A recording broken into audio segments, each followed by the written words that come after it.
Donc pour dénuder un câble, je voulais faire une vidéo là-dessus. Donc ça c'est une pince à dénuder semi-automatique. Là on voit le peigne. Donc on met le câble dans le peigne, le conducteur. Là on peut régler ce qu'on veut dénuder. Donc là je le mets sur le petit peigne. Après on met sur du souple, on met l'embout. Donc là en principe il faut dépasser de 1 mm là, pour faire un truc correct.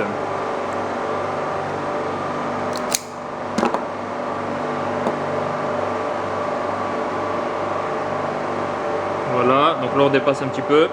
Et après là on utilise une pince à sertir. Donc ça c'est la Clo K07. K007. Là on voit les. Bon ça c'est des peignes. C'est des peignes qui sont interchangeables.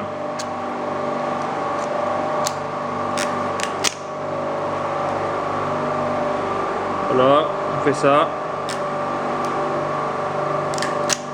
Et là c'est serti. Et là la qualité de la connexion est bonne. On peut tirer dessus, ça partira pas. Donc lorsqu'on a deux conducteurs à faire un pont, par exemple, on va utiliser un embout double.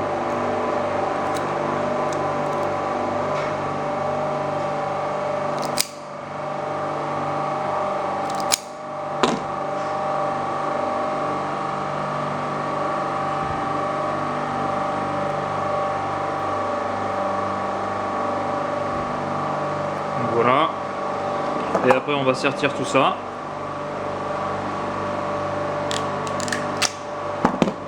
Et là l'intérêt c'est que voilà, on peut brancher sa connectique donc sur un contacteur, n'importe quoi.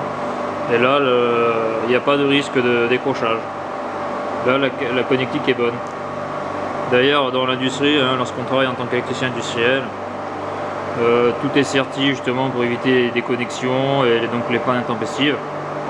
Et quand on dénude, hein, comme je le montrais au début là, on utilise une pince semi-auto voire automatique pour, là je sais pas si on peut le voir dans la vidéo, et quand on utilise les pinces classiques qu'on voit dans le bâtiment là, souvent on coupe quelques brins de cuivre, et quand c'est du rigide c'est encore pire, on le marque. Vous voyez par exemple là, les pinces de base souvent on coupe, on va couper ça, si c'est mal réglé.